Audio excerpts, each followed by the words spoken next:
Buenos días, mis queridos hermanos. Le ruego a nuestro Dios que nos envíe su Espíritu, que nos capacite para poder entender su verdad, su realidad, su perspectiva. Hoy vamos a tratar un tema que me ha sorprendido gratamente, pero me ha sorprendido por el momento en cual fue presentado este tema. Es un tema que debería de ayudarnos a comprender 1888, el mensaje Cristo nuestra justicia. Una relación o esta relación, esta experiencia personal que es un condicionante para poder ser realmente, literalmente, pueblo de Dios. Pero sobre todo me ha sorprendido el hecho de que este tema fue presentado antes de Minneapolis 1888. Estuve meditando bastante, pensando, tratando de colocarme en el contexto y la condición de los pioneros del liderazgo de aquel momento para poder entender por qué fueron incapaces de darse cuenta de la potencia, de la profundidad que este mensaje tiene.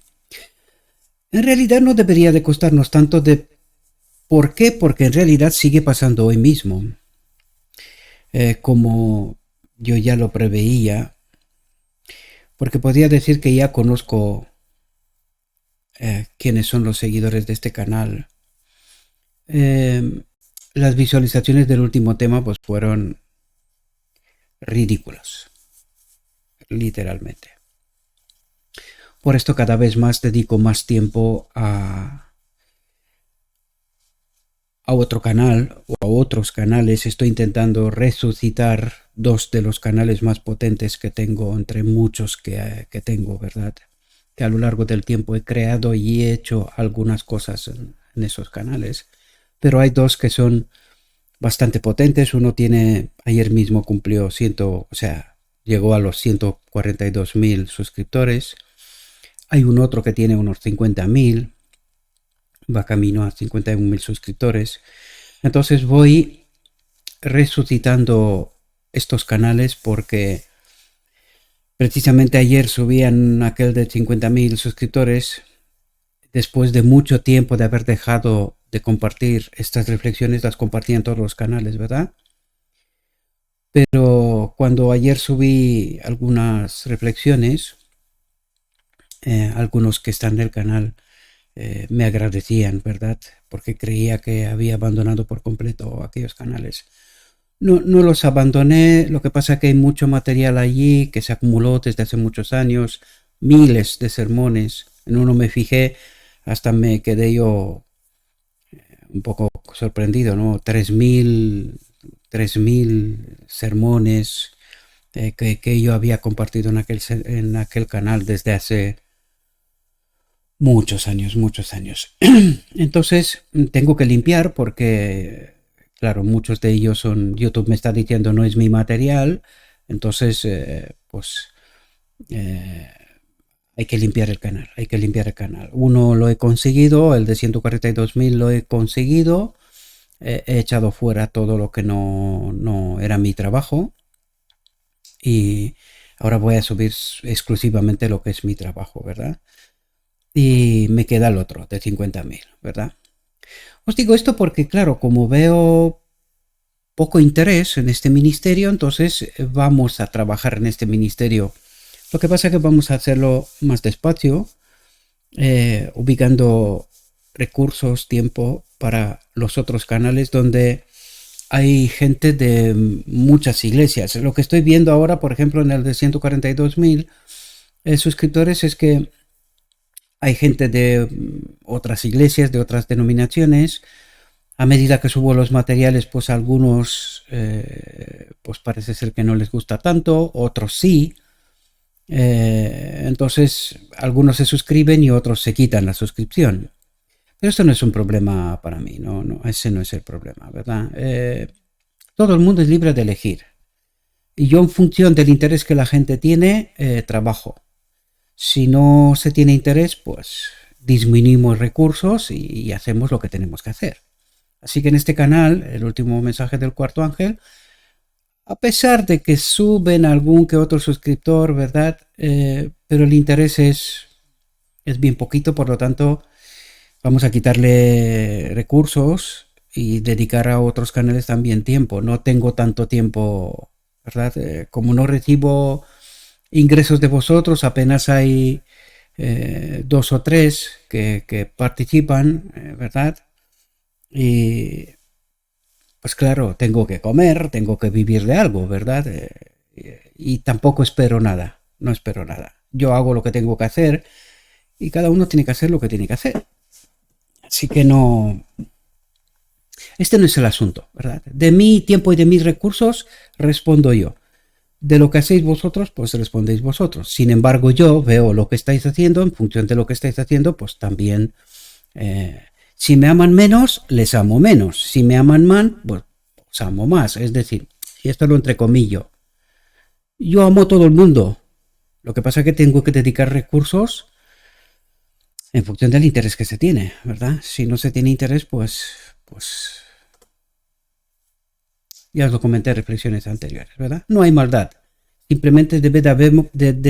hay que ser astutos como la serpiente, nos dice Cristo, ¿verdad? Entonces, hay que saber si algunas cosas no se quieren, pues no se quieren y punto. Cada uno es libre de elegir. Yo hago mi trabajo, punto. Cuando mi Señor me preguntara qué es lo que he hecho, por los frutos. Ni siquiera tengo que abrir la boca. Los frutos de cada uno de nosotros se verán.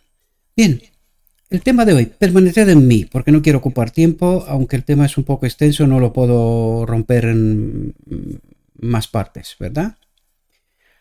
Y total, como vamos a hacer menos temas, pues tenéis para la semana, tenéis tiempo para poder verlo íntegramente, si lo queréis, y si no, pues no pasa nada, tampoco no pasa nada. Permaneced en mí. Vamos a ver, fijaos lo primero. 23 de marzo de 1888. Es decir, con muchos meses de antelación de Minneapolis. Ahora, cuando vamos a profundizar, porque ya yo creo que me conocéis, la analítica que suelo hacer, ¿verdad? Sobre textos, cuando tú entiendes ahora, desde nuestra perspectiva, de lo que está hablando en este texto, te surge la pregunta, ¿por qué no entendieron ellos? ¿Por qué no entendieron? Y vais a ver precisamente en el inicio de este texto, que está estrechamente ligado con los anteriores, es un todo, os vais a dar cuenta de por qué no entendieron. Hay causas, hay varias, ¿verdad? Pero yo diría, la principal es la no conexión con Cristo. Esta es la clave. Y vamos a ver cómo se tiene esta conexión con Cristo. ¿Cómo logramos estar conectados con Cristo permanentemente? Ahora, antes de la boda del Cordero, cuando su Espíritu estará en nosotros. Ahora está con nosotros, nos acompaña, ¿verdad? En este proceso de santificación, de purificación, ¿verdad? Entonces, vamos a tratar de entender de qué está hablando con mucho tiempo antes de Minneapolis.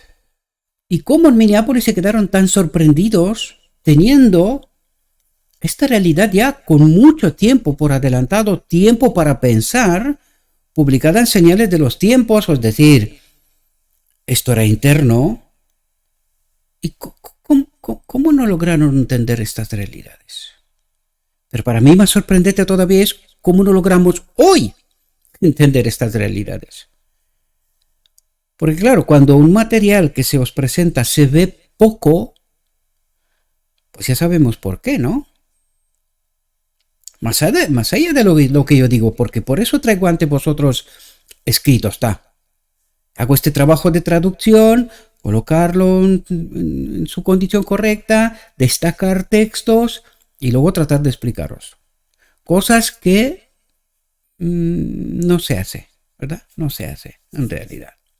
Dice, el apóstol Pablo escribió, la vida que ahora vivo en la carne, la vivo en la fe del Hijo de Dios.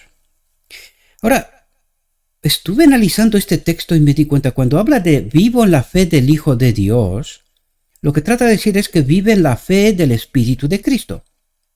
Es decir, la vida que ahora vivo en la carne, la vivo por el Espíritu de Cristo, en la fe del Hijo de Dios. Porque ¿qué es la fe?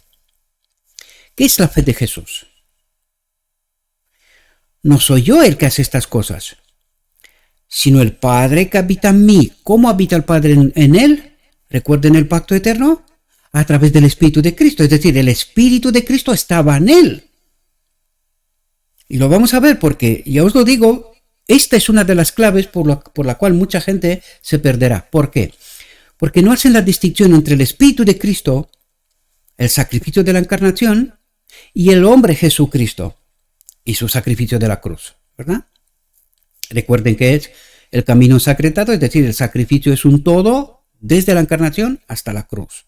En la encarnación muere el Hijo de Dios, Cristo, la cruz muere el hombre Jesucristo, el segundo Adán. Esto es porque no nos hemos santificado, para nosotros todo esto es una locura. Y precisamente por no santificarse, muchos no participan del día de la expiación. No serán purificados, no serán restaurados. Lo vamos a ver por el texto, una vez más os lo repito, ¿verdad? Dije, la vida que ahora vivo en la carne, la vivo en la fe del Hijo de Dios, que me amó y se entregó a sí mismo por mí. Y Jesús, instruyendo a sus discípulos, dijo, atentos, porque son palabras de Jesús, ¿verdad? Permaneced en mí y yo en vosotros. ¿Cómo? Por el Espíritu, ¿verdad? El Espíritu de Cristo es su omnipresencia. Por lo tanto, permaneced en mí y yo en vosotros. Como el sarmiento no puede dar fruto por sí mismo si no permanece en la vid, así tampoco vosotros si no permanecéis en mí. Y este es el centro del mensaje. Por eso nos coloca al centro del mensaje. Si no estáis conectados con el Espíritu de Cristo, no sois de la vid, no podéis hacer nada. Bueno, si hacemos por el otro espíritu, ¿verdad? Pero aquí lo que está centrando es, si queréis ser hijos de Dios, estad conectados con Dios. ¿Cómo? Por el Espíritu de Cristo. Lo mismo que Jesucristo, que el segundo Adán. No es él el ejemplo. Pues él vino a demostrarnos cómo se manifiesta un hombre que está conectado por el Espíritu con Dios. Y eso es el ejemplo que nos lo da a nosotros. ¿Queréis estar conectados con Dios? Miradme a mí, seguidme a mí. Santifíquese en toda la verdad y participarán del día de la expiación, ¿verdad? Fijaos, porque para mí este párrafo es el meollo de la cuestión, tanto por un lado como por el otro, es decir, tanto para estar conectados con Cristo como no estar conectados con Cristo. Fijaos, dice, es imposible para cualquiera de nosotros tener un conocimiento práctico de esta unión con Cristo. ¿Qué es el conocimiento práctico? Santifíquese en la verdad. Cuando te santificas en la verdad, tienes una experiencia, estás unido con Cristo, ¿verdad? Pero os recuerdo, santifíquese en la verdad pura, sin contaminar, no verdades contaminadas. Mucha gente piensa que esto es una bromica, yo no sé. Y no se dan cuenta que en Edén solo un error, una elección errada, en una verdad 90 y tantos % de verdad, poquito mentira, hizo que Adán se separe del Espíritu. El Espíritu de Dios no camina con la injusticia. Y es justamente lo que trata de darnos a entender estas líneas finas en las cuales tenemos que caminar si queremos estar conectados con la vid, con Cristo. De otro modo no estaremos conectados, ¿verdad? Y para mí este mensaje, previo a Minneapolis 1888, es decir, marzo, casi 6 meses antes, previo al mensaje de Minneapolis, este mensaje debería de estar un mensaje preparatorio para que Minneapolis sea un éxito. Pero ¿qué ocurre, mis queridos? No estaban santificados en toda la verdad. Porque cuando tú entiendes que Jones y Waggoner vinieron con Gálatas 3, que fue el texto de introducción para luego ir profundizando, lo que pasa que no les dejaron, ¿verdad? ¿Qué es lo que tenían en la mente el liderazgo? Que ellos tienen que obedecer la ley. ¿Qué es lo que está en la mente del hombre Jesucristo? ¿Por qué Él es el modelo y por qué nos invita a que le miremos, que le entendamos? Para que veamos cómo se manifiesta la ley de Dios, el Espíritu de Dios. Recuerden el pacto eterno. ¿Quién es la ley? Cristo. Y ahora, el Espíritu de Cristo en nosotros es la ley. Eso es lo que Jesucristo viene a invitarnos a entender. El Padre, manifestándose por Cristo, el Espíritu, porque ya tuvo lugar la encarnación, ¿verdad? Pues el Espíritu que está en el hombre Jesucristo, y el hombre Jesucristo dice, mírenme, ¿os gusta esta ley? Pues entiendan que lo que el enemigo dijo que no era buena, pues mírenme a mí, ¿cómo vivo yo? ¿Cómo me manifiesto yo? ¿Y cuál dijimos que es la fe de Jesús? No soy yo el que hace estas cosas, sino el Padre que habita en mí. ¿Cómo? Por el Espíritu. Y ahora, una vez que os he explicado esto, traten de entender qué hacía Dios 6 meses antes, tratando de preparar a este pueblo para que puedan entender y que 1888 sea un éxito. ¿Por qué no fue un éxito? Siempre os lo digo, porque los pioneros no se santificaron en toda la verdad. En su mente creían un error, que ellos tienen que obedecer la ley, sin darse cuenta que los judíos lo habían intentado desde Sinaí por lo menos, pero mucho antes de Sinaí en realidad, desde Abraham podríamos decir. Habían intentado obedecer la ley y no pudieron, y no se dieron cuenta. Y ellos creían que tienen que obedecer la ley. Y ahora Cristo venía a demostrarles que no entienden, corregir el rumbo y decir, no sois vosotros. Vosotros lo único que tenéis que hacer es santificaros en la verdad. De este modo estáis conectados con la vid, con el Espíritu, y es el Espíritu el que hace frutos en vosotros. No es el sarmiento el que hace frutos, sino la savia que viene de la vid, la que produce frutos a través del sarmiento, ¿verdad? Nosotros no entendimos este principio tan tremendo, tan profundo. Hoy, menos todavía. Menos.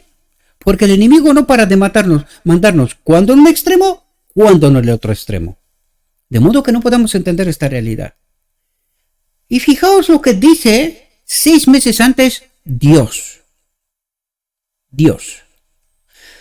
Dice, es imposible para cualquiera de nosotros tener un conocimiento práctico.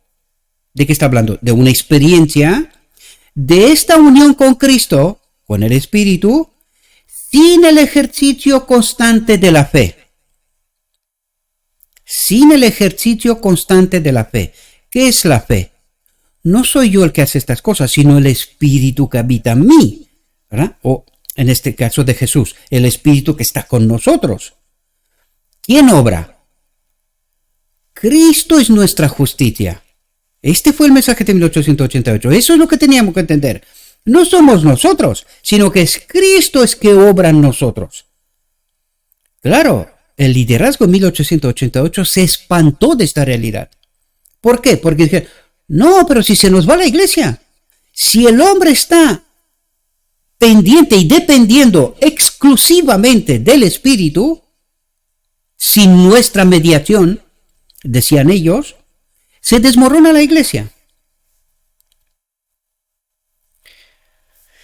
Pues vaya pensamiento errado, porque ¿cómo está la iglesia hoy? En Babilonia. ¿De qué debemos depender? ¿De qué va a depender exclusivamente el remanente final? Exclusivamente de Cristo. Si no es Cristo el que hace frutos a través de nosotros nosotros no podemos hacer nada. Por lo tanto, ¿cuál es nuestra clave? ¿Cuál es el trabajo que nosotros tenemos que tener?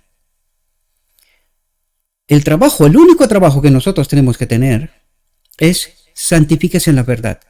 Esto garantiza la conexión con el Espíritu. Si caminamos siempre en la verdad, pura, sin contaminar, es así como tenemos la presencia del Espíritu. De otro modo, somos engañados. No seremos, no, somos engañados. Ya lo somos. Ya podríamos decir, nosotros tenemos que partir de este concepto real, de esta realidad, mejor dicho, no de un concepto. Nosotros no somos hijos de Dios. Nosotros queremos, deseamos ser hijos de Dios. ¿Y cómo dice Dios que sabemos cuáles son los hijos de Dios y cuáles no? Por los frutos. ¿Y los frutos? ¿Cómo sabemos qué frutos son buenos y no son buenos? Por la verdad pura sin contaminar.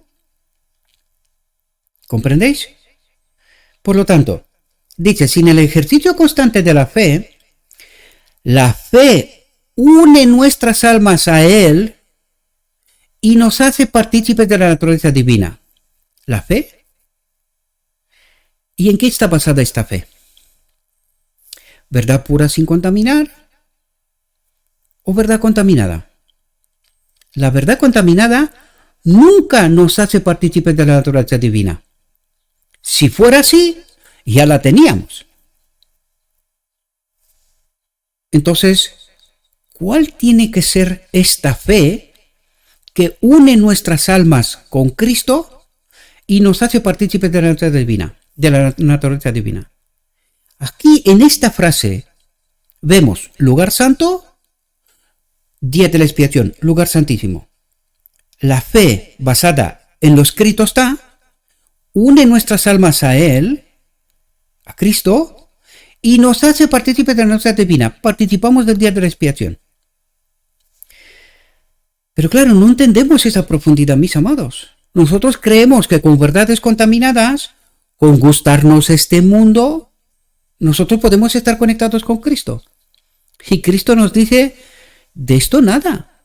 Los que no se han preparado para el día de la expiación estaban echados fuera del pueblo. No participaban del día de la expiación. Y nosotros no entendemos este concepto, principio fundamental, básico.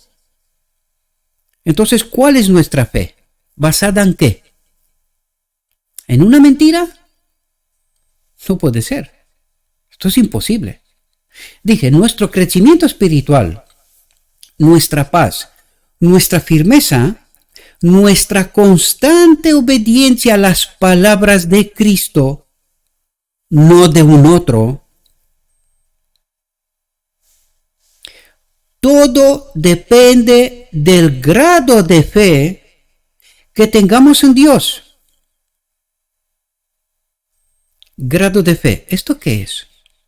De cuánto creemos, experimentamos, vivimos de este escrito está, sin contaminación. Entonces, dependiendo del grado de fe que tengamos,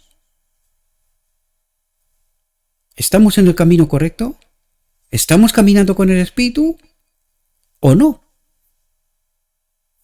Y cuando tú entiendes estas líneas finas que Dios trata de explicarnos, para poder estar conectado con mi espíritu tenéis que estar santificados en la verdad pura sin contaminar.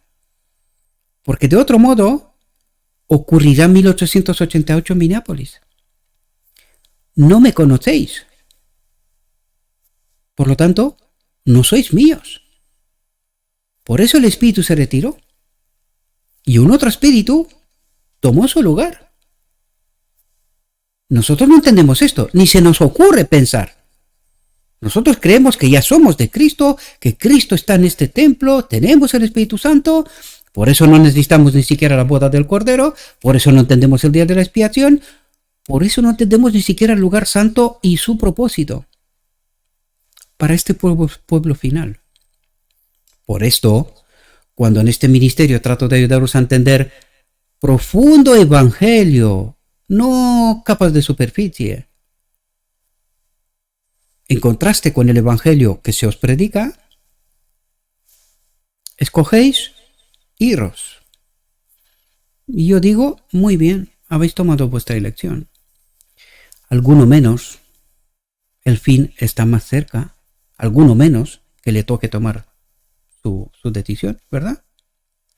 Desgraciadamente toman la mala, pero sois libres.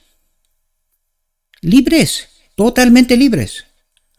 Pero también para recibir el resultado de nuestra decisión. Moriremos. Si no nos santificamos, moriremos.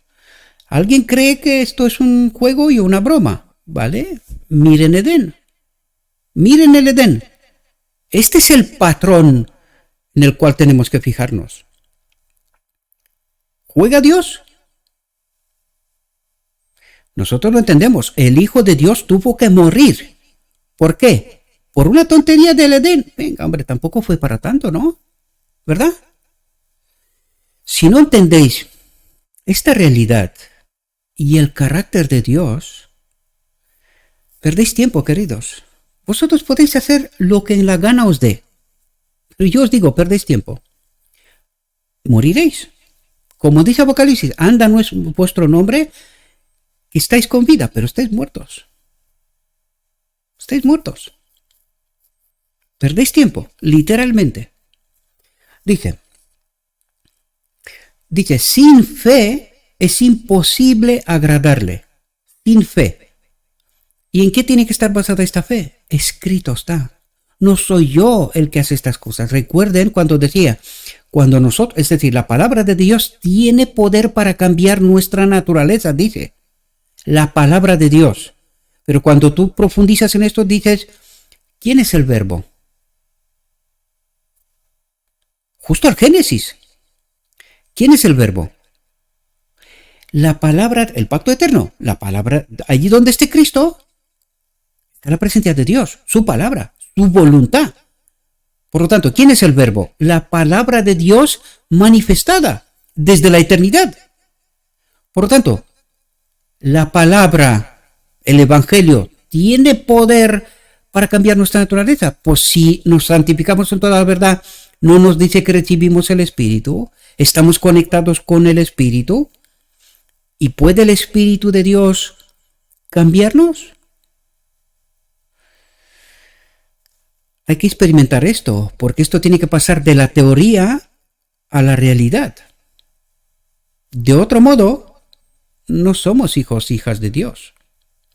Dije, sin fe es imposible agradarle, porque somos impotentes para hacer cualquier cosa por motivos aceptables, excepto por la gracia de Cristo, por el Espíritu de Cristo, por este don inmerecido. ¿Qué es el Espíritu de Cristo? El que se sacrificó en la encarnación. Dice, y esta gracia puede ser suministrada solo a través del canal de la fe. ¿Esto qué quiere decir?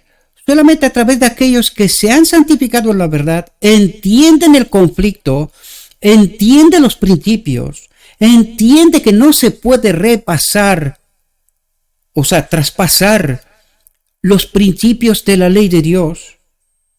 No se puede sin que haya consecuencia.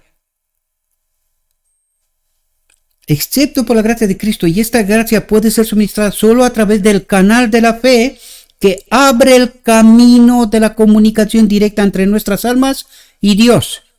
Ahora entendéis lo que significa santifíquese en la verdad. Y una vez que estamos santificados, es decir, una vez que hemos tomado conciencia de la verdad de Dios desde su perspectiva, esto abre el camino de la comunicación directa entre nuestras almas y Dios. El arca del pacto empieza a funcionar. La Shekinah empieza a funcionar. Eso es lo que trata de decir. Si hemos participado de la obra del lugar santo, participamos del día de la expiación. Abre la comunicación directa. Eso es lo que va a hacer en el día de la expiación. Esto es lo que ocurrirá. Esta es la restauración. Abre la comunicación directa entre nuestras almas y Dios. ¿Qué pasó con Adán cuando pecó? Cuando se separó de Dios. Esta comunicación fue lo primero que perdió. Esta comunicación directa entre nuestras almas y Dios. Y eso tiene que ocurrir en la boda del Cordero en el día de la expiación. Pero no antes de santificarnos. No antes de entender el conflicto, los principios eternos. Dice, de acuerdo con nuestra fe, estamos capacitados para vencer. De acuerdo con nuestra fe. ¿En qué está basada nuestra fe? ¿Cómo venció Cristo en el desierto de la tentación? Escrito está. ¿Cuál es nuestra fe? Escrito está. De acuerdo con nuestra fe, con esta fe, estamos capacitados para vencer. Y ahora tú te paras y dices, un momento. ¿Y por qué la Odisea dice que peca o dice y cree? Porque al creer se manifiesta como tal, vive como tal. Dice, pecamos hasta que Cristo viene. Porque no está santificada en toda la verdad, porque su doctrina está errada, está contaminada. Por lo tanto, no está santificada y no puede caminar con el Espíritu de Cristo. Dice, de acuerdo con nuestra fe, estamos capacitados para vencer a los principados, a las potestades y a la maldad espiritual en las regiones celestes. ¿Lo estamos? ¿O estamos en Babilonia? Si esto es una realidad para la Odisea, ¿qué está buscando en Babilonia? ¿Qué está buscando en el ecumenismo? ¿Qué está buscando cambiando los principios y la doctrina de esta iglesia desde sus inicios? O de este pueblo, mejor dicho. Porque el desastre empezó cuando se conformaron como institución, ¿verdad? ¿Qué está buscando en Babilonia? ¿Por qué cree lo que cree? ¿Por qué no tiene poder para vencer a los principados, a las potestades y a la maldad espiritual en las regiones celestes? Porque ni siquiera ha participado de la obra del lugar santo. No están santificados en la verdad. Por eso no tienen el acompañamiento del Espíritu de Cristo. Y esto pasó en 1888 y esto pasa hoy. Cuando la gente no entiende, o amas este mundo y no tienes a Cristo, o odias este mundo y tienes a Cristo. Y no me lo invento, está escrito. Lo que pasa es que no nos gusta. ¿Por qué? Pues porque nuestros esfuerzos es, pues tengo una casa muy bonita, tengo una cuenta extraordinaria, lo tengo todo perfecto. Por eso me estoy matando todos los días. Y bien dicho, matando, porque eso es lo que estamos haciendo. En lugar de construir para la eternidad, estamos construyendo para la muerte eterna. Eso es lo que estamos haciendo, desgraciadamente. Y no queremos comprender. Este Gabriel, este tío es raro de narices, raro de narices. No hay uno que lo vea como él, ¿verdad? Fijaos. Dice, no se permitirá que el egoísmo florezca en el corazón que ejerce una fe viva. Y no lo sé si entendemos lo que está diciendo. Si tenemos a Cristo, el egoísmo no tiene cabida. No se permitirá que el egoísmo florezca en el corazón que ejerce una fe viva. ¿Quién es esta fe viva? Cristo es nuestra justicia, queridos. Él es esta fe viva. No soy yo el que hace estas cosas, sino el Padre que habita en mí, decía Cristo. Esta era la fe de Jesús. Eso es lo que tienen que tener. Ese es un principio, una característica de los 144.000. Tienen la fe de Jesús y guardan los mandamientos. Esos son principios, características del pueblo final. Entonces, ¿qué está diciendo aquí? Si tenemos a Cristo, no podemos tener también la ley del egoísmo. Son incompatibles. La ley del egoísmo se manifiesta porque tenemos un espíritu de este mundo. Pero cuando tenemos el espíritu de Cristo, dice, no se permitirá que otro espíritu, que el egoísmo, florezca en la mente que ejerce una fe viva. El pecado no será complacido donde la fe contempla a Dios y a los ángeles observando el desarrollo del carácter y sopesando el valor moral. O tienes a Cristo o tienes a un otro espíritu. ¿Te gusta este mundo? Tienes un otro espíritu. ¿Odias este mundo? Tienes a Cristo. ¿Cómo lo sabemos? Vamos a seguir. Vamos a ver qué nos cuenta. Dice, la vida eterna, el don de Dios. ¿Cuál es el don de Dios? El que se nos dio en la encarnación, queridos. El Espíritu de Cristo. La vida eterna, el don de Dios, por medio de Jesucristo. Vuelvo a preguntar, ¿el Espíritu de Cristo y Jesucristo son lo mismo?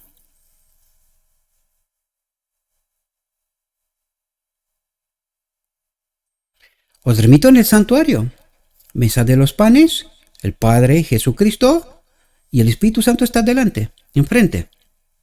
El Espíritu Santo es el don de Dios, entregado a nosotros en la encarnación. Lo hemos estudiado. Por lo tanto, vamos a entender bien esta frase, queridos, porque mucha gente está tan tremendamente confundida, y por esto se perderá la vida eterna, porque esto no entendieron los pioneros en 1888. Esto fue lo que no entendieron. La sierva les decía, predicáis mucho de Jesús, pero no sabéis quién es Cristo.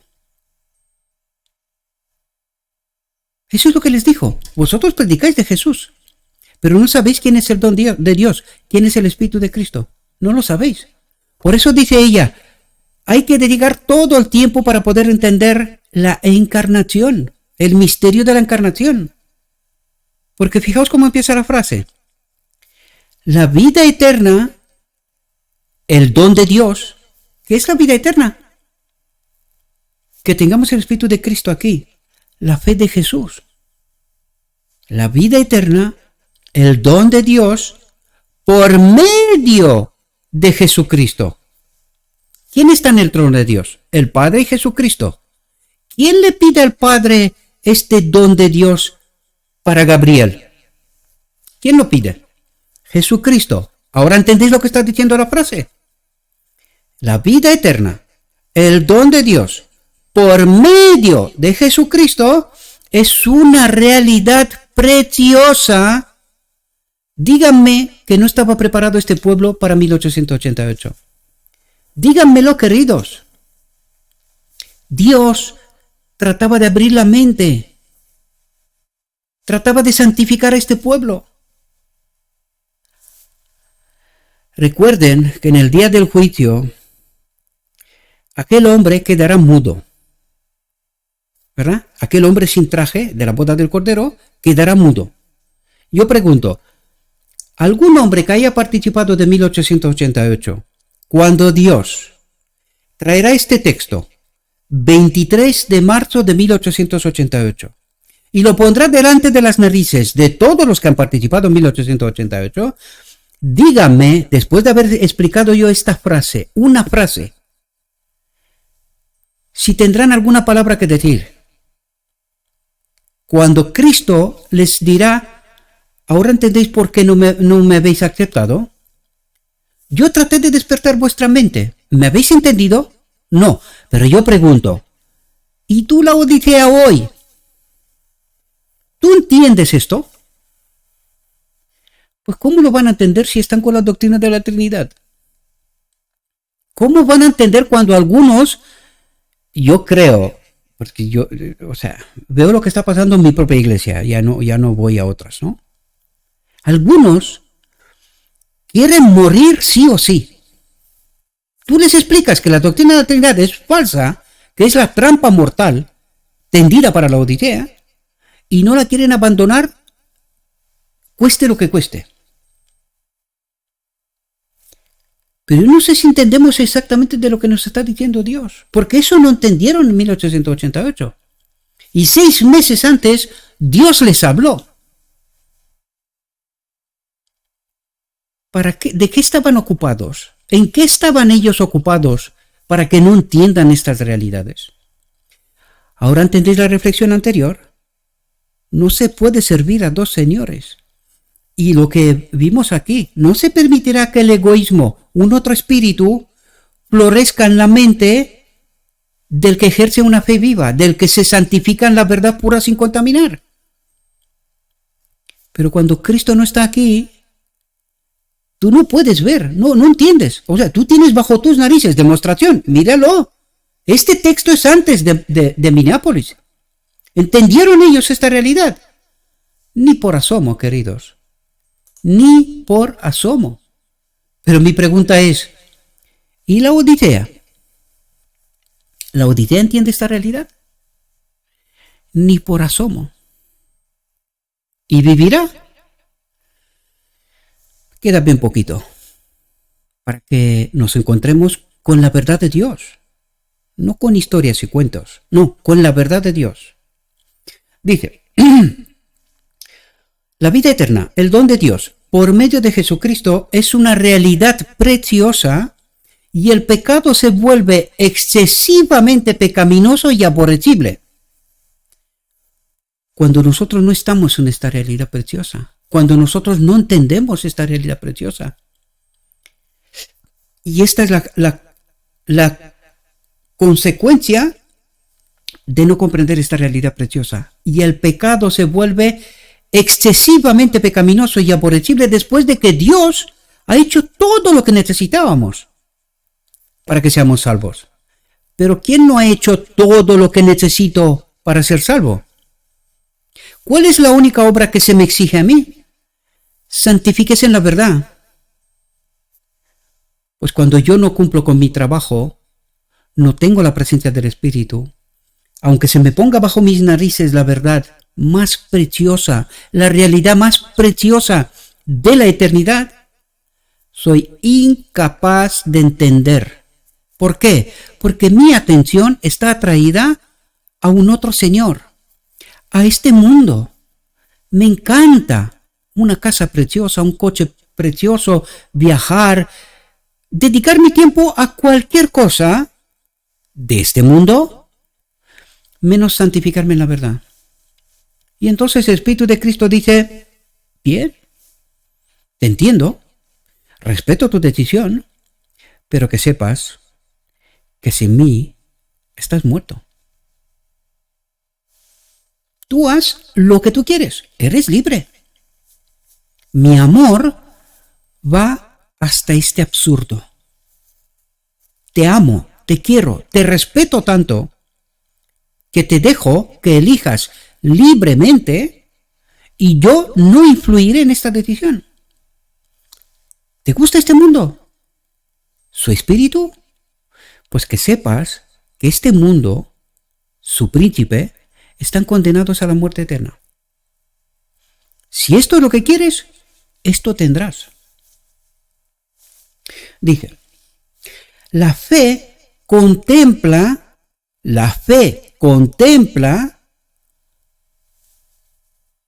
las cosas venideras, no las perecederas. La fe contempla al Cordero de Dios que quita el pecado del mundo. ¿Quién es este Cordero? El Hijo de Dios, que la encarnación se ha convertido en Jesucristo. Al Cordero de Dios que quita el pecado del mundo y comprende algo del costo del Calvario y comprende algo. Comprende que una vez que Dios quitó el pecado del mundo en la encarnación, hay que entender por qué la cruz. ¿Por qué la cruz? ¿Por qué tanto significado la cruz? Porque el hombre Jesucristo, después de haber cumplido toda su obra, se fue como un cordero sin decir nada hasta la cruz, sabiendo que no era necesario. No era necesario. Ya hemos hablado de esto. Otra cosa es que nuestra fe está fundamentada en cuentos y historias. Pero cuando nuestra fe está fundamentada en lo escrito está, entonces entendemos de lo que está hablando. Porque el Cordero de Dios que quita el pecado del mundo, esto ocurrió en la encarnación. Esto ocurrió en la encarnación. En la cruz no murió uno igual a Dios. No, queridos. Dice, Jesús vino al mundo para salvar a los pecadores, no en sus pecados. Y allí deja a la Laodicea desnuda totalmente, porque la Laodicea cree que en sus pecados será salva, sin comprender la solución de Dios. Todo está preparado, venida la boda. La Laodicea dice, ¿qué boda, qué historias? ¿Qué santuario? ¿Qué día de la expiación? ¿Qué? Nada. Pecamos hasta que Cristo viene. Cuando Cristo viene, pues hará un milagro y vamos por ahí. Pues va a ser que no. Si no se santifican en la verdad, va a ser que no. Jesús vino al mundo para salvar a los pecadores, no en sus pecados, sino de sus pecados, y para santificarlos por medio de la verdad. ¿Cómo? Santificarlos por medio de la verdad. Y para que pueda llegar a ser un perfecto Salvador para nosotros, debemos entrar en unión con Él por un acto personal de fe. Aquí está el santuario. Aquí está el santuario, queridos. Primero, santificarlos por medio de la verdad. Segundo, participar del día de la expiación. Y para que pueda llegar a ser un perfecto Salvador para nosotros, debemos entrar en unión con Él por un acto personal de fe. Y allí desaparece institución, iglesia, maestros, el hombre, y Cristo se convierte en la cabeza de la iglesia que habita en su templo. Yo soy la iglesia y yo soy el templo. No sé si entendéis. Pero claro, cuando no está santificado en la verdad, todo está pervertido. Y la pregunta que deberíamos de hacernos, ¿y quién ha hecho esta obra? ¿Quién nos ha engañado tanto? Dije, Cristo nos ha elegido. Nosotros le hemos elegido. Y por esta elección quedamos unidos a Él y debemos vivir en adelante, es decir, una vez participados del día de la expiación, debemos vivir en adelante no para nosotros mismos, sino para aquel que ha muerto por nosotros. En la eternidad, queridos. Esta es la ley. Nosotros ya no vivimos para nosotros mismos. ¿Qué es eso? Ley del egoísmo. ¿Vivimos para quién? Para aquel que ha muerto por nosotros. ¿Cuál es su deseo? ¿Cuál es su voluntad? Amaos. Servir unos a otros. El que quiere estar arriba, que se haga siervo. Siervo. Esta es la ley de Dios. Pero claro, como hemos sido educados todo lo contrario a este concepto, por eso nos gusta este mundo. Por eso buscamos los primeros sitios. Visibilidad, que nos vean. Yo, mi obra, mi grupo, yo. Aquí diría yo una cosa, porque veo mucho esto. Mucha gente dice que debemos de estar unidos en la verdad y en el espíritu. Pero somos muy selectivos, ¿verdad? Los que nos sirven para engrandecernos, estos son aceptados.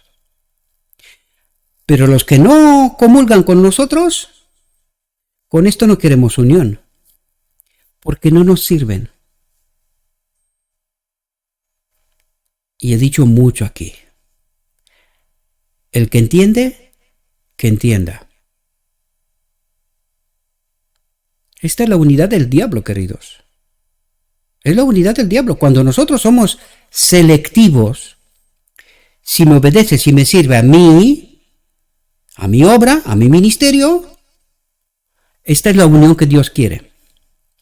Pero si eso se somete a mí y a mi voluntad, esta no es la unión. ¡Qué engaño más tremendo, queridos! ¿Con qué espíritu caminamos para que esto ocurra en nuestra mente, queridos? Por eso os digo una y otra vez, necesitamos estar santificados. Yo primero. Yo primero. Porque de otro modo no vamos a tener a Cristo, queridos. Vamos a hacer una obra y cuando llegará Cristo al final, vamos a recibir como recompensa, no te conozco. Tú crees que incluso lo has hecho con toda la honestidad, te has obrado conmigo y para mí. Pero yo te digo que no te conozco. Este espíritu que se parecía tanto a mí, un ángel de luz, entiendan el desierto de la tentación, no era yo, era un otro. Era un otro. Y no has obrado conmigo. No has obrado conmigo. Dije, Cristo nos ha elegido, nosotros le hemos elegido y por esta elección quedamos unidos a Él y debemos vivir en adelante no para nosotros mismos, sino para aquel que ha muerto por nosotros. Pero esta unión solo puede conservarse, atentos aquí, porque ahora nos explica por qué no estamos unidos con Cristo. Pero esta unión solo puede conservarse mediante una vigilancia constante para que no caigamos en la tentación y hagamos una elección distinta, siendo honestos, pero engañados. Véase a Adán en Edén. Honesto, pero engañado. Pues siempre somos libres de tomar otro Señor, si así lo deseamos. Ley del egoísmo, me gusta este mundo. ¿Entendéis de lo que está hablando? Pues somos libres de tomar otro Señor, otra propuesta, otra plataforma de pensamiento, acción, experiencia, si así lo deseamos. Pero también las consecuencias, ¿verdad? Dice, la unión con Cristo significa una preferencia indefectible por Él en todos los actos y pensamientos de nuestra vida. Ups. Diría Pablo, ya no vivo yo, es Él. Diría Jesús, no soy yo, es Él. No lo sé si entendéis la profundidad de lo que está hablando, queridos. Y yo os pregunto, ¿es esa nuestra experiencia? ¿Estamos viviendo en esta experiencia? ¿O vivimos otra que parece ser, pero no lo es? Dice, en cada parte de la obra debe haber armonía entre el Salvador y el que ha de ser salvado. La fe verá amor en cada requerimiento de Dios. La fe verá amor en cada requerimiento de Dios y se someterá a la voluntad del cielo, sabiendo que a los que aman a Dios, todas las cosas les ayudan a bien. Debemos tener esta perfecta confianza. Si nos unimos a Cristo y compartimos al fin con Él en su gloria. Profundo mensaje, queridos. Os invito, en nombre de Jesucristo, profundicen. Y háganse la pregunta fundamental, básica. ¿Es esta experiencia mi experiencia? Porque si no lo es, solo parece ser, pero no lo es.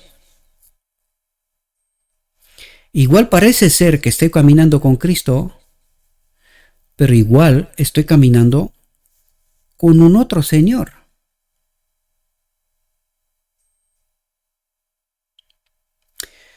Profundicen, queridos. Salven sus vidas.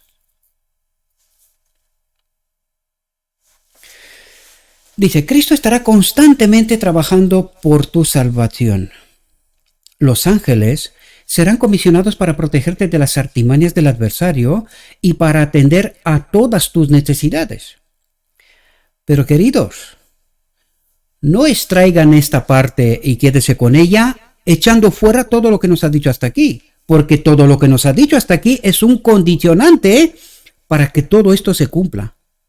Esto no se puede cumplir si nosotros no cumplimos la otra parte. Dice, y el objeto de toda esta abundante solicitud debe, por su parte, apartarse de toda iniquidad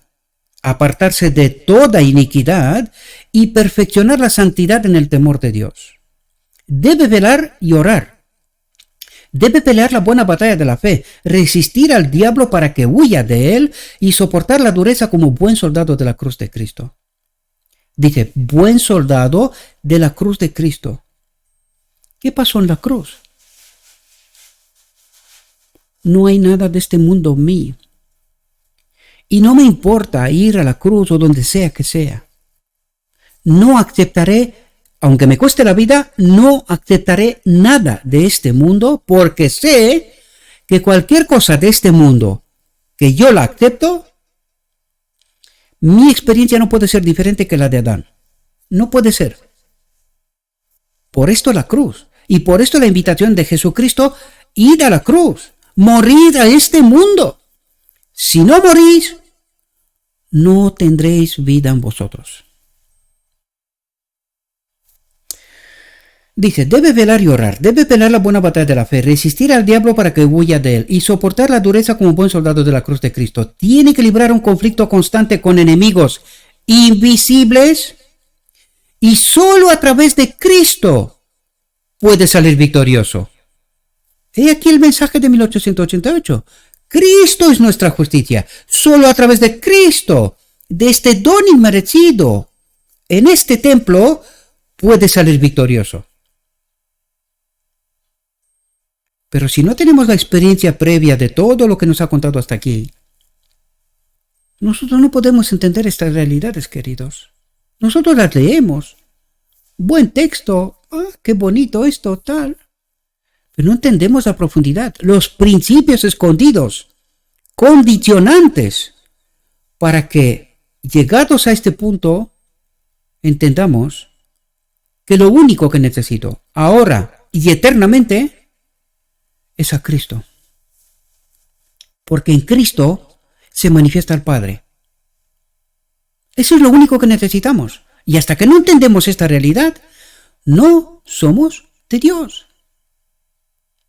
Dice, debe cultivar el valor para superar las dificultades que obstruyen su camino y forjarse un carácter íntegro y virtuoso que represente ante el mundo el carácter de su Redentor.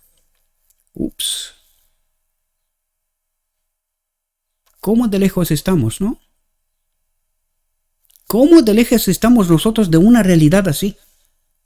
Que representemos ante el mundo el carácter de nuestro Redentor. No hay nada de este mundo en mí.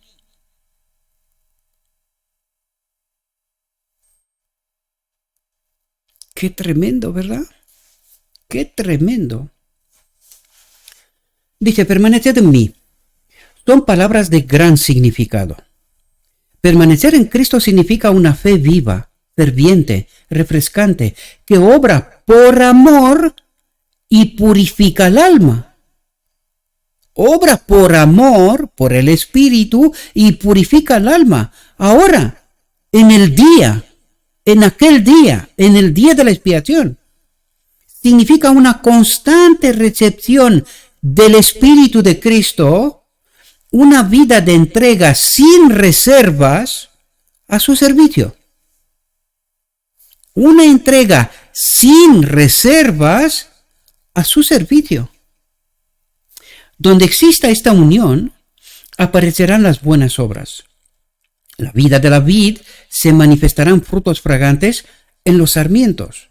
La vida de la vid se manifestarán frutos fragantes en los sarmientos. El continuo suministro de la gracia de Cristo te bendecirá y te convertirá en una bendición hasta que puedas decir con Pablo, con Cristo estoy juntamente crucificado, mas vivo y no vivo yo, mas vive Cristo en mí. ¡Qué palabras! ¡Qué profundo! ¡Qué profunda es esta experiencia, queridos! Esto no es teoría. Esto tiene que ser realidad. Pero qué difícil, ¿verdad? Abandonar el mundo, morir al mundo, una entrega incondicional. Porque mucha gente cree que estas bendiciones de las que nos está contando aquí tienen que ver con lo material. No, queridos. Y con esto no estoy diciendo que no vamos a tener bendiciones en esta tierra. Lo material tiene que ser consecuencia de lo espiritual. De otro modo, cuidadín, porque promesas materiales hace el otro espíritu también.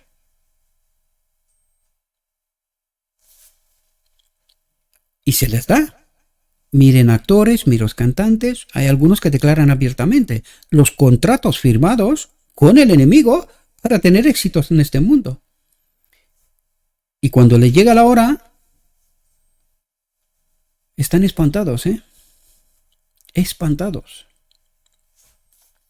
Dice, la sagrada unión con Cristo unirá a los hermanos en los lazos más entrañables de la comunión con Cristo. Cristiana, perdón. ¿Qué ha dicho? La sagrada unión con Cristo, si tenemos el Espíritu de Cristo, unirá a los hermanos en los lazos más entrañables de la comunión cristiana. ¿Con todos? ¿Con todos? Hombre, con todos no. Con algunos sí, pero con otros, vamos, no. No. Si no se someten a mí y no hacen como yo quiero, si no me sirven, con estos no. Sus corazones se conmoverán con la divina compasión de unos por otros. Dios es amor, y el que habita en el amor, habita en Dios y Dios en él. El que ama a su hermano permanece en la luz y no hay en el tropiezo. La frialdad, la discordia, la contienda están totalmente fuera de lugar entre los discípulos de Cristo. ¿Seguro? Señor, ¿seguro? Porque no es eso lo que veo yo. Sí, escucho mucho predicar de la unidad y tal, pero en esta unidad solo algunos pueden estar unidos, no todos. Si no me sirven a mí, si no se someten a mi voluntad, no puede ser. Claro, ¿y qué espíritu tenemos? La frialdad, la discordia, la contienda están totalmente fuera de lugar entre los discípulos de Cristo. Han aceptado la única fe. ¿Quién es la fe? ¿Quién es el Evangelio? Cristo. ¿Quién es el Espíritu? Cristo. Han aceptado la única fe, la fe de Jesús. No soy yo el que hace estas cosas, sino Él. ¿Comprendéis? La demostración de Jesucristo. Se han unido para servir al único Señor, para soportar la misma guerra, para luchar por el mismo objetivo y para triunfar en la misma causa. Han sido comprados con la misma sangre preciosa y han salido a predicar el mismo mensaje de salvación. Y cuán fuera de armonía con estos hechos está la desunión y la contienda entre hermanos. Este es mi mandamiento, dijo Jesús, que os améis unos a otros como yo os he amado. Los que sacan constantemente fuerzas de Cristo poseerán su espíritu. No serán descuidados ni en palabras ni en conducta. Porque hay quienes dicen, yo no participaré de la obra de este ni si me mata. Y no dice nada. Pero ¿cuáles son los frutos? Un sentido permanente de cuánto ha costado su salvación en el sacrificio del amado Hijo de Dios reposará sobre sus almas. Como una transacción fresca y vivida, las escenas del Calvario se presentarán a sus mentes y sus corazones serán subyugados y enternecidos por esta maravillosa manifestación del amor de Cristo hacia ellos. Considerarán a los demás como la compra de su preciosa sangre, y los que están unidos a Él parecerán nobles, elevados y sagrados a causa de esta conexión. La muerte de Cristo en el Calvario debe llevarnos a estimar las almas como Él lo hizo. Su amor, perdonad.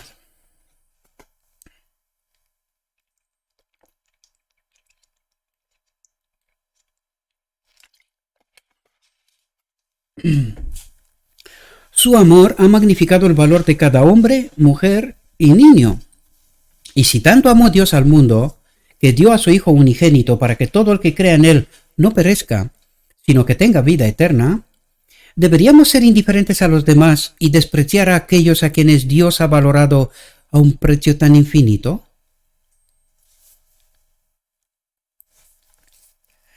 Sin la dote del Santo Espíritu de Dios, no somos aptos para comprometernos en la gran y solemne obra de este tiempo. Cuando tengamos el amor por las almas que tuvo Cristo, saldremos con llanto, nos convertiremos en obreros junto con Dios, nos reuniremos con Cristo y daremos frutos preciosos para vida eterna. Cuando consideramos que todo el cielo está interesado en la obra de la salvación, ¿no deberíamos procurar mediante la meditación y la oración apreciar más inteligentemente el carácter sagrado de nuestras confianzas? ¿Cómo podemos nosotros, pobres criaturas falibles y caídas, emprender esta obra sin la ayuda especial y la iluminación del Espíritu de Dios? Buenas preguntas para profundizar, ¿verdad?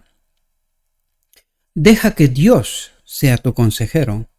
Que el corazón, con humildad y mansedumbre, ascienda a Dios en oración ferviente y eficaz para obtener discernimiento espiritual, amplitud de mente y unicidad de propósito. ¿Unicidad de propósito?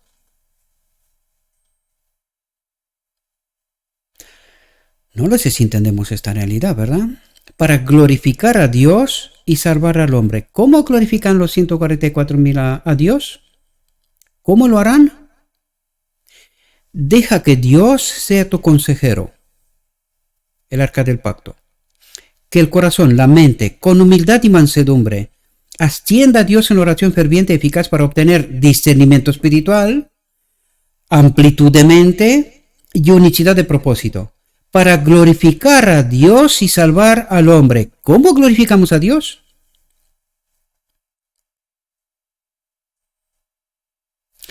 Cuidado, porque si no es esta forma, de la otra traerá como resultado, no te conozco. Dice que la oración salga constantemente de labios no fingidos, pidiendo la presencia de Cristo, la iluminación de su Espíritu, que la atmósfera del cielo te rodee y que el yo y los propósitos egoístas no se abran paso en tu vida. El Señor se acercará a los que sinceramente desean acercarse a Él. Vivimos en un día solemne y se nos exhorta a ser sobrios, velad, porque vuestro adversario el diablo como león rugiente anda alrededor buscando a quien devorar, a quienes resistáis firmes en la fe, sabiendo que las mismas aflicciones se cumplen en vuestros hermanos que están en el mundo. Que cada alma recuerde que está en presencia del juez de toda la tierra y que todas las cosas están desnudas y abiertas a los ojos de aquel con quien tenemos que ver. Nuestras palabras, nuestros planes, nuestras meditaciones, los motivos de nuestros corazones son leídos como un libro abierto. El caso de cada obrero individual está registrado en el cielo. Consideremos esto. ¿Queremos que nuestros comentarios ligeros y frívolos sean oídos en presencia de los ángeles y ante Dios? ¿Queremos que las palabras de orgullo que exhiben el yo queden en los libros para condenarnos en el juicio? ¿Queremos que nuestros planes de autoexaltación queden escritos en los registros infalibles? Nuestros planes de autoexaltación queden escritos en los libros infalibles. Profundicemos en esto, mis amados. Recordemos siempre que el Señor, que dio su vida por nosotros, observa con intenso interés nuestro curso de vida y que los ángeles son testigos de nuestros caminos. Busquemos la unicidad de propósito que nos lleve a glorificar a Dios y no al yo. O que cada uno pudiera decir cuando es tentado, como lo hizo nuestro Señor, el príncipe de este mundo viene y nada tiene en mí. ¿Quién dice esto? ¿Y lo entendemos? ¿Qué es lo que buscamos? Incluso en mi ministerio, ¿qué es lo que busco? Fortalecer mi vanidad, mi egoísmo, que me vean, que sepan quién soy, lo listo y lo inteligente, la grande y magnífica obra, mega obra. ¿Eso es lo que estoy buscando? ¿O estoy buscando glorificar a Dios? Me interesa las mentes de mis oyentes, que ellos conozcan a Cristo. A mí es irrelevante. Nada de este mundo hay en mí. Estas son palabras de Cristo, queridos, y tienen que ser mis palabras y las tuyas. ¿Qué estoy buscando bajo este propósito de servir a Dios? ¿Glorificar a Dios o envanecerme yo? Necesitamos entender las líneas finas de estos aspectos, queridos, porque igual nos encontramos que el resultado de la obra sea: no te conozco, no te conozco.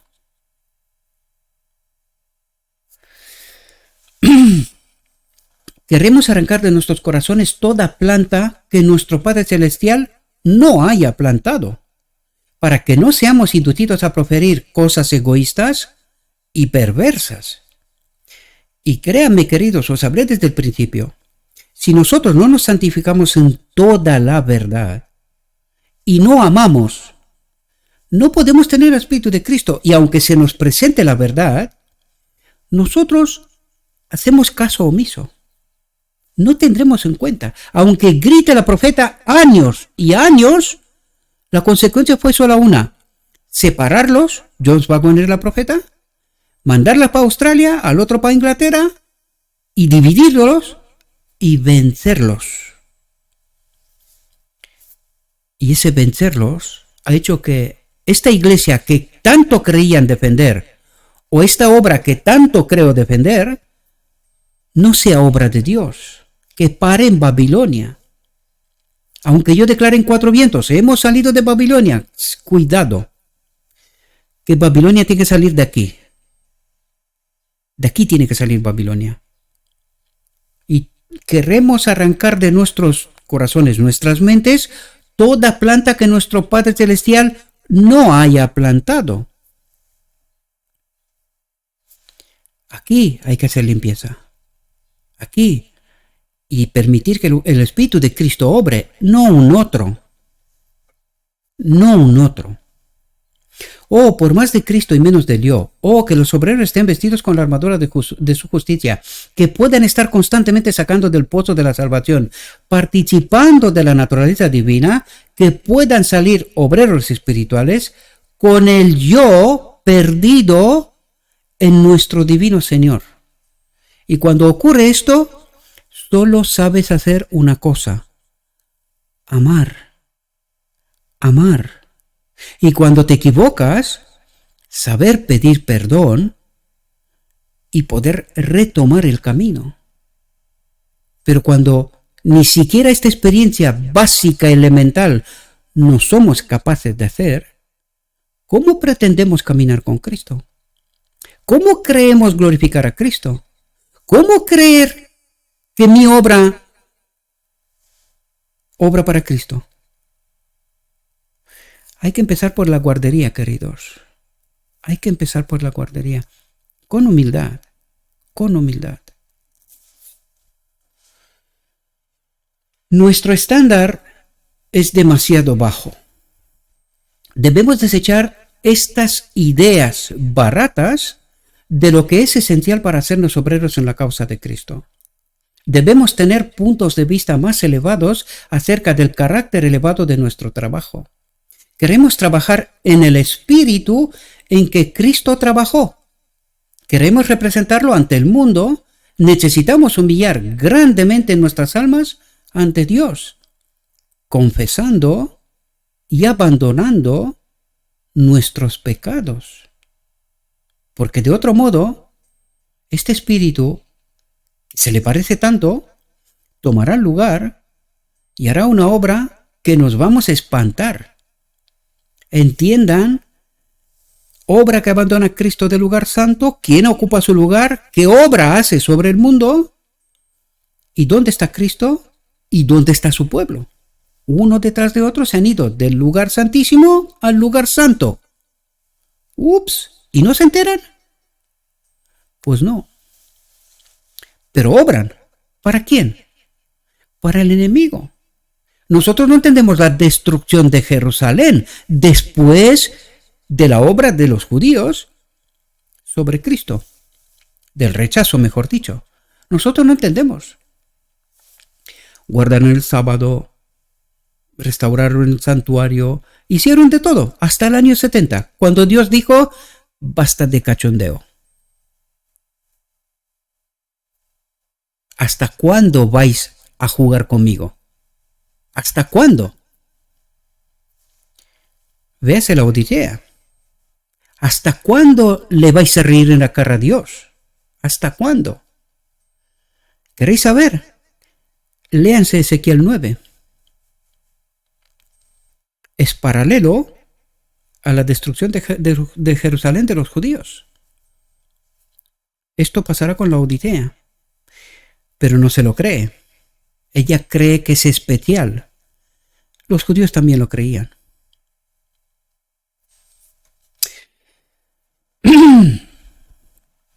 Dice, cuando Jesús estaba enseñando a sus discípulos y estos se hallaban reunidos en torno a él, hubo un momento de interrupción y uno de ellos le dijo, he aquí tu madre y tus hermanos están fuera y quieren hablar contigo. Atentos al carácter de Dios. ¿Cómo obra Dios? ¿Quién se presentan aquí? Dice, aquí tu madre y tus hermanos están fuera y quieren hablar contigo. Atentos cómo responde Jesús. Respondiendo él dijo al que le había dicho, ¿quién es mi madre y quiénes son mis hermanos? Y extendiendo la mano hacia sus discípulos, dijo, mirad a mi madre y a mis hermanos. Aquí deberíamos hacernos una pregunta tremendamente fundamental, queridos. Su madre, la madre de Jesús, y sus hermanos de sangre, estaban con él, delante de él. Les humilla a Jesús, mas no poder. Porque señala a los discípulos y dice, mirad a mi madre y a mis hermanos. No sé si entendemos la profundidad del mensaje, queridos. ¿Y por qué dice esto? ¿Qué creía su madre y qué creían los hermanos?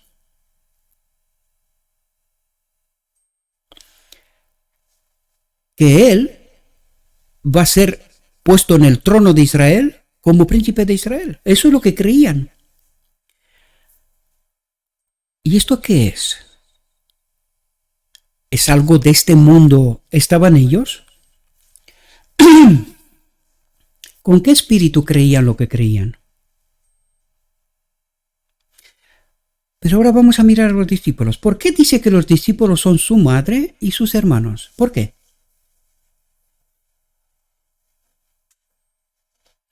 Porque los discípulos habían dejado todo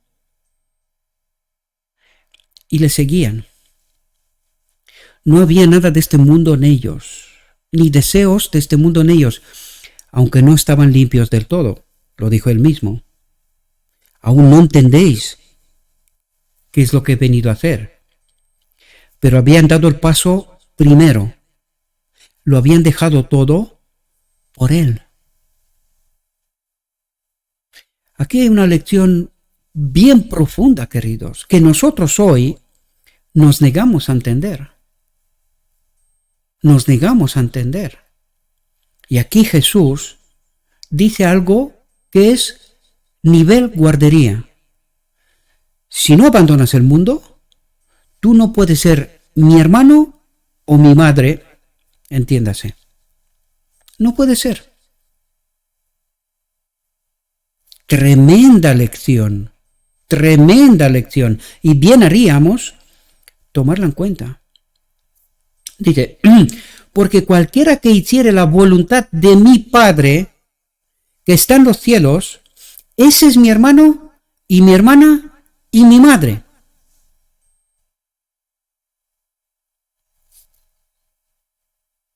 Tremendo mensaje. Tremendo y profundo mensaje. He aquí la relación que existe entre Cristo y sus seguidores.